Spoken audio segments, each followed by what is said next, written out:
G'day viewers, my name is Michael and welcome back to SingleRacer. But firstly, a huge thank you to Ferrari Man 601 who put me onto this brilliant car after watching a few of his videos and saying how awesome it sounded, but also how good it looked. And he told me I almost called it an F1 car then by just by default being Ferrari Man, but it's actually a classic kart car called the Formula NA 1999. So I guess I'm gonna party like it's 1999. Sorry, I lost my head there a bit, but the reason I'm on track here on Spa is I've been driving it for an hour getting used to it, and I got closer and closer, if we have a look here on RSR, to the 2-minute barrier.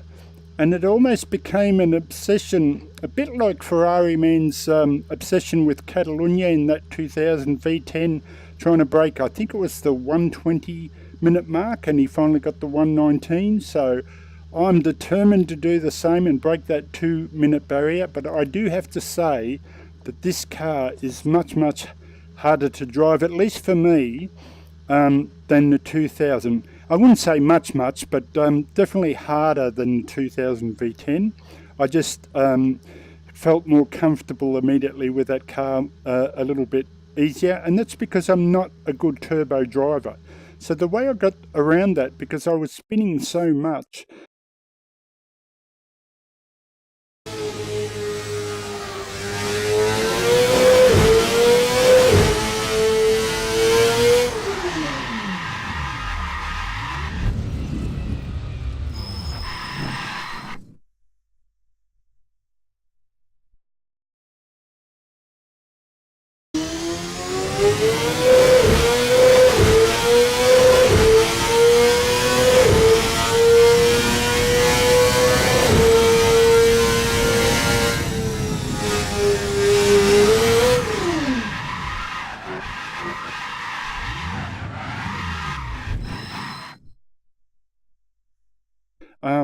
in the first couple of laps, like I barely could keep it on the road.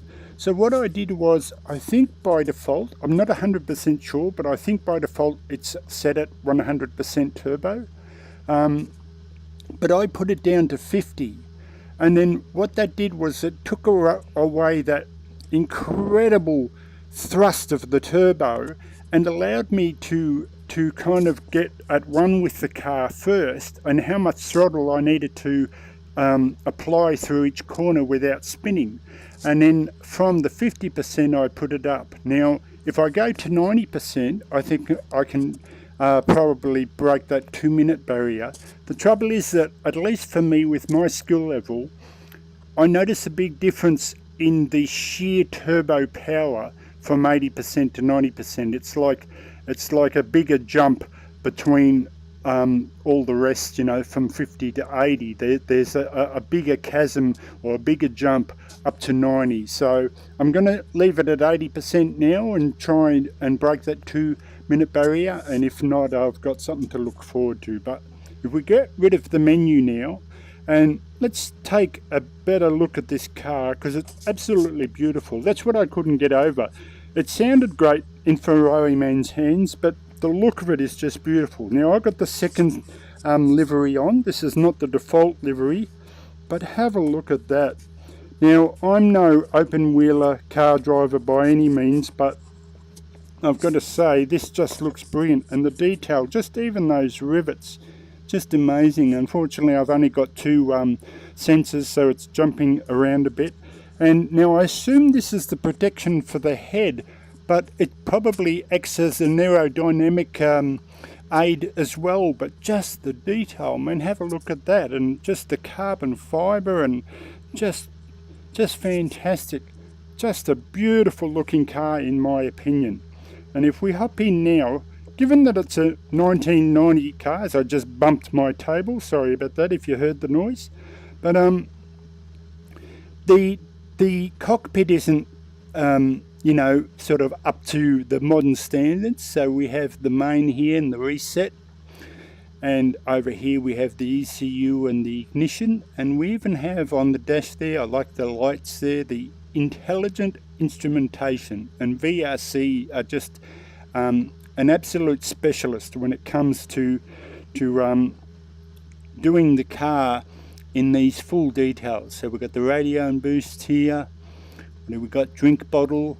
I don't know what the it's either OT or QT and WT stand for, but I'm not the expert. So let's get comfortable. And I just want to cover, just before we head off to try and break this 2-minute barrier, I just want to cover over one final thing. And I've mentioned this a couple of times before, but I'll say it again, because I'm going to race this in VR, but the impression that non-VR drivers might get is that I'm sitting, and mind you, I put myself up this high in the car. And one of the things I want to cover off is this sort of subliminal thing that if I lay down as though I'm laying down in the car myself, when I turn the wheel, the back, especially the back of my palm there, actually feels like my hand to me, the way VR does it in 3D, where I'm actually sitting in the car. So yes, I might be sitting high, and part of that is to give the viewer a look too. But if you're one of those that love to be a bit critical and say, oh no, you should be down here, you know, F1 drivers, you watch them and they sit this low. But in fact, if I sit back now like I properly should be and move the hand, if you imagine that the VR are my eyes, and then the bottom of the VR, just above, say here, the wheel, here is where my chin is, all right? And again, because I talked about this in hardtop cars, but again, if I go back, that's exactly where I should be for my neck. So the suit would fit just the very bottom of my neck, exactly where it should be. So if you do, as a non-VR user, get the impression that I'm sitting high, I'm actually not really, for the way that the body is drawn, or whatever word you want to use, inside the car. When you're racing in VR, this feels like I'm sitting in the absolute correct position and I'm tearing through the corners, you know. So I just wanted to cover that off in case anyone thought I was sitting a bit high. So now let's go for a couple of flying laps, and let's see if I can beat that 2-minute barrier on Spa here in the Formula NA 1999. Okay folks, so let's see now if I can break that 2-minute barrier.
Okay folks, so can I break the 2-minute barrier? Will I do it? Will I do it? No, we have to do another lap. Okay, down to second to stop the wheel spin here. Oh, that was terrible, that was terrible. But at least it's given me a good run down the hill. Uh-oh, Rouge. Try not to lose it here. Hang on. Through this tight bit. Oh, nearly ran off the track. But it counts. As long as it doesn't fail me, it counts. Now, I usually hold off second here to try and not get too much wheel spin. So down a few gears. Pause there. Beautiful. Take all the runoff, change up and use this runoff here a little bit. Down to second, I love this. You just want to fly it more, but you just can't. You just got to hold it. And then up to third. Through here. Now I like to sacrifice the run here. I change down to fourth and hold it, and then full on throttle, so about here, and then full on throttle here. So I can speed through this section with more power, hopefully. Down to third through this. I love this section. This is awesome. This is probably my weakest corner. Down to second. I never quite know how to take this, and let's hope I don't spin again on this corner here. Flat check. It wants to go on me. Come on. Come on. Run out wide with your left tyre. Over here. That's it. Use all the room you've got. Beautiful. Now this is also a tough section for me. Down to second, try and be smooth. The car wants to just kick you out all the time. Here, now can I get it? Can I get it? Have I got any faster? Can I get it? Yes! Beautiful. Okay. 1:59.968. I'll take that. Beautiful. So I've finally broken that 2-minute barrier, although I'm not sure if Ferrari Man has ever driven this car on this track, but I'm sure if he tries, he'll do it in 1:30 and just shatter my time. So I hope you enjoyed that. This is Michael signing out for SingleRacer. I'll catch you next time. See you later.